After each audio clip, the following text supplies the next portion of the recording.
তোমার কাছে আশ্রয় চাচ্ছি। আউযু বিকা মিন শাররি মা সানাত আবু আলাকা বে নি'মাতিকা আলাইয়া।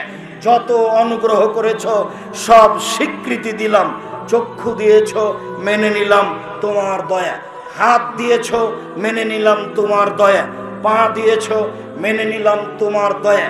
বাড়ি গাড়ি জমি জায়গা দিয়েছো, মেনে নিলাম তোমার দয়া। জামিয়া সালাফিয়া ডাঙ্গিপাড়ায় দিনী আলোচনা শোনার জন্য আসার ব্যবস্থা করে দিয়েছো, মেনে নিলাম তোমার দয়া। প্রোগ্রাম বুধবারের দিন বাতিল করা হয়েছিল, তারপরে আবার অনুমতি পাওয়া গেছে, বুঝা গেল তোমার দয়া। তোমার সব নিয়ামতকে স্বীকৃতি দিলাম। আরো স্বীকৃতি দিচ্ছ আববে জাম্বি, পাপ করেছি এটাও স্বীকৃতি দিলাম। পাপ করেছি এটাও স্বীকৃতি দিলাম, নিশ্চয় আমি পাপী। ফাগফিরলি, এখন তুমি ক্ষমা করো। অনেক কিছু বললাম, এখন তুমি ক্ষমা করো। তোমাকে আর একটা কথা বলি, ইন্নাহু লা ইয়াগফিরু যুনুবা ইল্লা আনতা। তুমি ছাড়া কেউ ক্ষমা করতে পারে না, তুমি ছাড়া ক্ষমা কেউ করতে পারে না, তুমি ছাড়া ক্ষমা কেউ করতে পারে না। সম্মানিত দিনী ভাই বোন, ক্ষমা চাওয়ার জন্য কোরআন মাজিদ হতে রব্বিগফির ওয়ারহাম ওয়া আনতা খায়রুর রাহিমিন, কোরআন মাজিদ হতে ক্ষমা চাওয়ার জন্য রব্বি ইন্নী যালামতু নাফসি ফাগফিরলি, কোরআন মাজিদ হতে ক্ষমা চাওয়ার জন্য রব্বানা যালামনা আনফুসানা ওয়া ইল্লাম তাগফির লানা ওয়া তারহামনা লানাকুনান্না মিনাল খাসিরিন। ক্ষমা চাওয়ার জন্য হাদিস হতে আস্তাগফিরুল্লাহ ওয়া আতুবু ইলাইহি, ক্ষমা চাওয়ার জন্য হাদিস হতে আস্তাগফিরুল্লাহাল্লাযী লা ইলাহা ইল্লা হুয়াল হাইয়ুল কাইয়ুম ওয়া আতুবু ইলাইহি, ক্ষমা চাওয়ার জন্য হাদিস হতে রব্বিগফিরলি ওয়া তুব আলাইয়া ইন্নাকা আনতাত তাওয়াবুল গফুর, ক্ষমা চাওয়ার জন্য হাদিস হতে সাইয়্যিদুল ইস্তিগফার। রাসূল সাল্লাল্লাহু আলাইহি সাল্লাম বলেন, কেউ যদি সকালে বলে সন্ধ্যা পর্যন্ত সময় মারা গেলে জান্নাতে যাবে, কেউ যদি সন্ধ্যায় বলে সকাল পর্যন্ত সময়ে মারা গেলে জান্নাতে যাবে। সম্মানিত দিনী ভাই বোন, আমি আপনাদেরকে অনুরোধ জানিয়েছি, সাইয়্যিদুল ইস্তিগফার মুরব্বীকে মুখস্থ করতে হবে 7 দিনে, যুবককে মুখস্থ করতে হবে 24 ঘন্টায়, মুখস্থ করতেই হবে যে কোনো মূল্যে। সম্মানিত দিনী ভাই বোন, অনেক বড় বড় আলেম ওলামা অপেক্ষা করছেন আপনার সাথে আমার অনেক জরুরি কথা। যখন আপনি জুমার খুতবার পরে দৌড়িয়ে চলে যাচ্ছিলেন, তখন আপনাকে আমি বুঝাতে পারিনি আমার কষ্টের কথা। আপনার সাথে আমি অদাবদ্ধ হতে চাই, আপনার সাথে আমি অদাবদ্ধ হতে চাই। মানুষ হিসেবে আপনাকে পেশাব করতে যেতে হবে, পায়খানা করতে যেতে হবে, এ কথাই ঠিক। মানুষ হিসেবে আপনাকে খেতে যেতে হবে, এ কথাই ঠিক। মানুষ হিসেবে আপনাকে গোসল করতে যেতে হবে, এ কথাই ঠিক। মানুষ হিসেবে আপনাকে উঠে কিছু নিতে হবে, এটাই ঠিক। মানুষ হিসেবে আপনার কোনো জরুরি প্রয়োজন আছে, এ কথাই ঠিক। কিন্তু সালাম ফিরার সাথে সাথে আমি থামতে বললাম, তারপরে আপনি লাফ দিয়ে উঠে চলে গেলেন, এটা কি? এটা কেন? আব্দুর রাজ্জাক সাহেব, যারা বাহির থেকে এসেছে তারা আসলে আমরা নই, এটাও হতে পারে। তবে যদি আপনার এমনটা হয়ে থাকে খাওয়ার জন্য, তাহলে আমি দুঃখিত। সম্মানিত দিনী ভাই বোন, আমি কিছু ঘাটতিতে, আমি কিছু আপনার সামনে দিন পেশ করতে ঘাটতি করেছি, তা আমার মনে বলে না। 3.5 লাখ টাকা আছে আলেম ওলামাদের পিছনে শুধু খরচ, প্রায় 15 লক্ষ টাকা খরচ আছে এই জামিয়া সালাফের সালাফি কনফারেন্স। আমি তো বলেছি আমি ভিক্ষুক, আমি ভিক্ষে করে আপনার ছেলে মেয়েকে পড়াই। যেসব খাদ্য পানি খাচ্ছেন, এটা হয় সাদকা, না হয় ফেতরা, না হয় দান। সাদকা হয়, ফেতরা যদি হয় জানেন, জাকাত যদি হয় জানেন, আর যদি সেটা দান হয়, সাদাকা হয়, তাহলে সেটা হলো মানুষের ময়লা। আল্লাহ রাসূল বলছেন, ইন্না সাদকাতা ইন্নামা হিয়া আওসাকুন নাস, নিশ্চয় এটা মানুষের ময়লা। মনে রেখো, মানুষের ময়লা আমার জন্য হারাম, আমার বংশের জন্য হারাম, আমার বাড়িতে যে কাজ করে তার জন্য হারাম। হাসান, মুখে দিয়েছো কেন? মুখের ভিতরে আঙ্গুল ঢুকিয়ে খেজুর বের করে ফেলে দিয়ে বলছে, আমার সামর্থ্য তুমি বুঝো না, এটা মানুষের ময়লা, এটা আমার জন্য হারাম, আমার বংশের জন্য হারাম, আমার বাড়িতে যে কাজ করে খায় তার জন্য হারাম।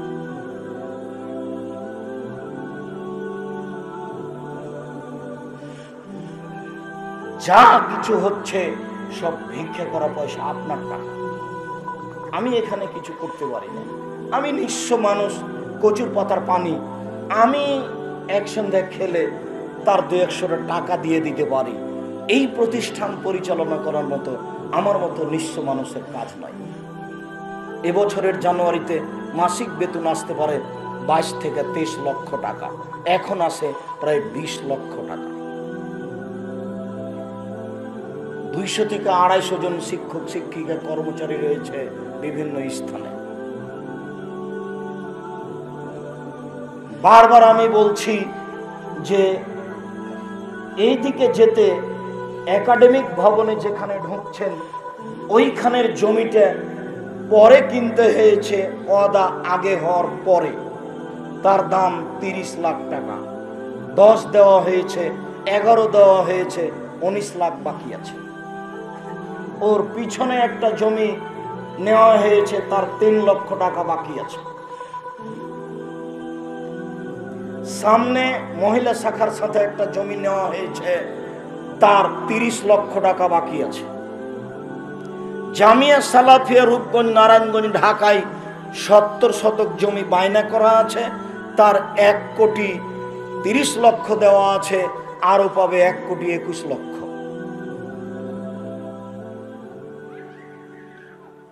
প্রতি মাসে বেতন তো লাগেই।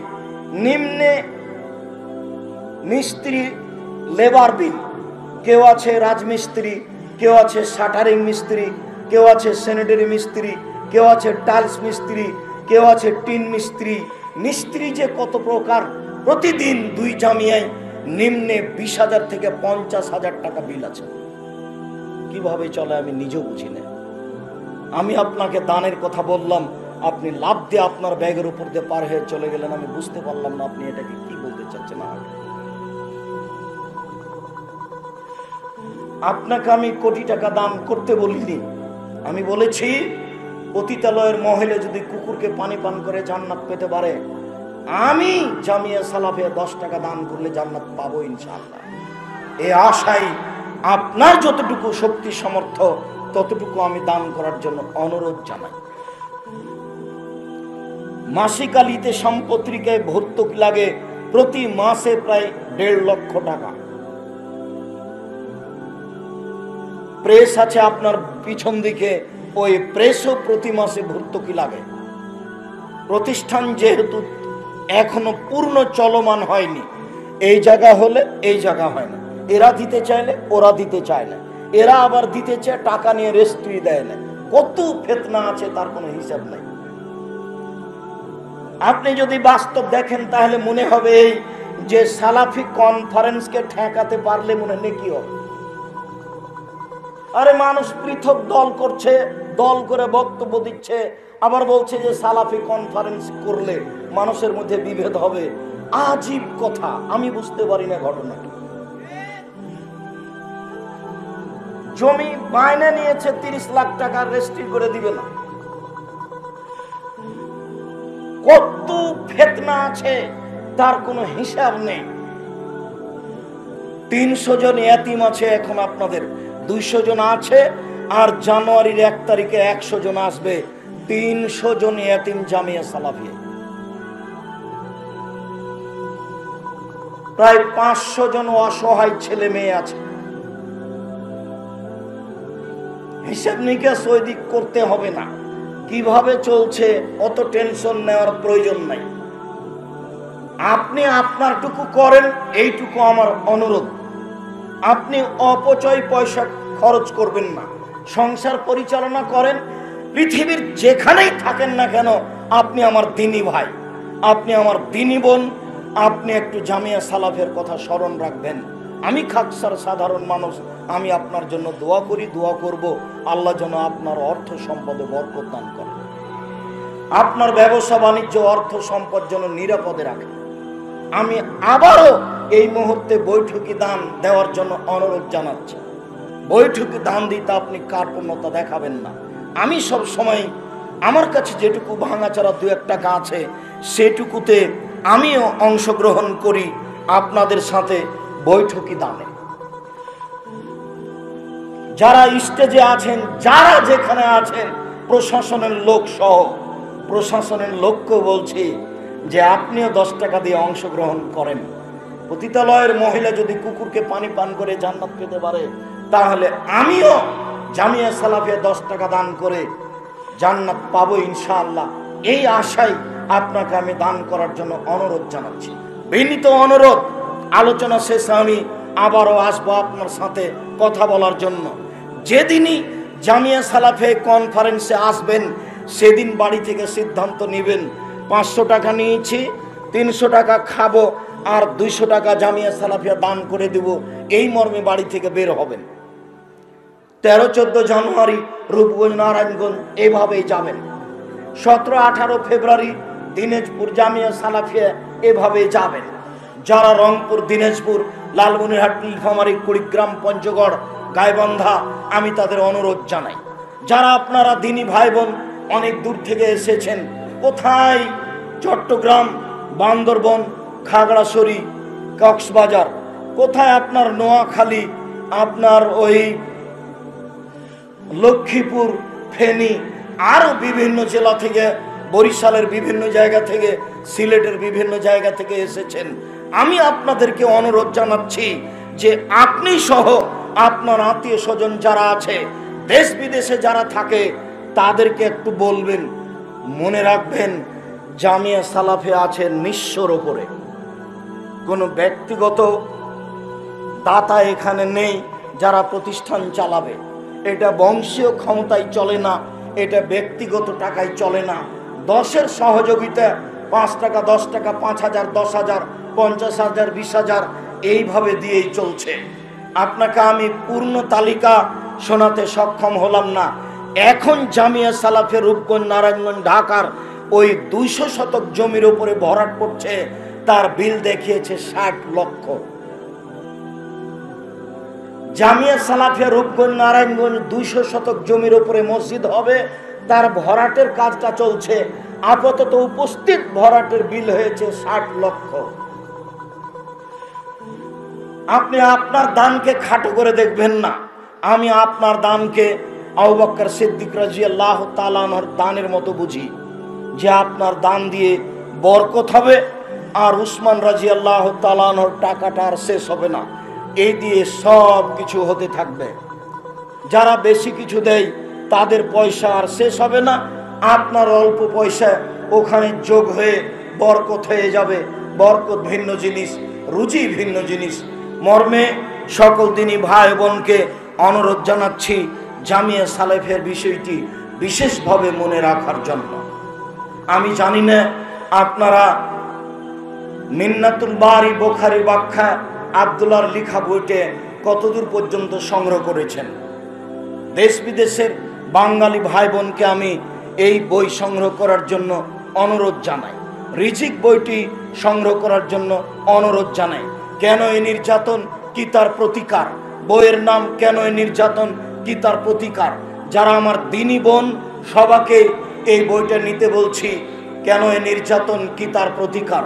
কবর হতে, মুমূর্ষ হতে কবর পর্যন্ত এই বইটা সংগ্রহ করার জন্য অনুরোধ জানাচ্ছি। সম অধিকার নয়, মর্যাদা চাই। আমরা মহিলা মানুষ, সম অধিকার নয়, মর্যাদা চাই। এই বই সংগ্রহ করার জন্য অনুরোধ জানাচ্ছি। জামিয়া সালাফিয়ার পক্ষ থেকে যত বই আছে আপনি ক্রয় করলে জামিয়া সালাফিয়ার সহযোগিতা করা হবে। সম্মানিত দিনী ভাই বোন, আপনার নিকটে আমি জোরালো আকুল আবেদন রেখে বলছি, বিগত দিন থেকে যত আলোচনা করেছি তার একটা গুরুত্বপূর্ণ আলোচনা আছে আল্লাহর দয়া, তার একটি গুরুত্বপূর্ণ আলোচনা আছে আল্লাহর ক্ষমা। যে কোনো মূল্যে আল্লাহর দয়া, আল্লাহর ক্ষমা ধরার জন্য প্রাণপণে চেষ্টা করতে হবে। যে কোনো মূল্যে দিন মজুর হলেও যদি 50 টাকা ইনকাম করি, দিনে যদি 500 টাকা ইনকাম করি, সেখান থেকে 10 টাকা দান করার জন্য রেখে দিতে হবে। সকল দিনই ভাই বোনকে জামিয়া সালাফিয়ার সার্বিক কাজে অংশগ্রহণ করার অনুরোধ রেখে, আল্লাহর দয়া ও রহমত চেয়ে নেওয়ার অনুরোধ রেখে আপাতত আমি আমার আলোচনা এখানে শেষ করছি। শেষে আবারও আসবো ইনশাল্লাহ আপনাদের সাথে সৌজন্য সাক্ষাতে কথা বলার জন্য। আল্লাহ তুমি আমাদের কবুল করো, আমাদের জামিয়া সালাফে কবুল করো। আল্লাহ আমার দিনী ভাই বোন যারা যেখান থেকে কোরআন হাদিস শুনছে তাদেরকে মেনে চলার তৌফিক দান করো। আল্লাহ আমার দিনী ভাই বোন যারা যেখানে যেভাবে জামিয়া সালাফে দান করছে সেটা তুমি কবুল করো, তাদের অর্থ সম্পদে বরকত দান করো, তুমি তাদের রুজি রোজগারকে নিরাপদে রাখো, তুমি তাদের রুজি রোজগারে বরকত দান করো। যারা মারা গেছে তুমি তাদের কবর শাস্তি মাফ করো, তাদের যারা অসুস্থ তুমি তাদের আরোগ্য দান করো, তারা মনের চাহিদা যেটা রাখে আমাদের কাছে, যেইটা দাবি দেওয়া রাখে সেই দাবি দেওয়া তুমি পূর্ণ করো। তুমি সর্বশক্তিমান, তোমার দরবারে এই দাবি রেখে আমার পক্ষ থেকে সংক্ষিপ্ত আলোচনা এখানে শেষ করলাম। সুবহানাকা আল্লাহুম্মা ওয়া বিহামদিকা আশহাদু আল্লা ইলাহা ইল্লা আনতা আস্তাগফিরুকা ওয়া আতুবু ইলাইক। আসসালামু আলাইকুম ওয়া রাহমাতুল্লাহ।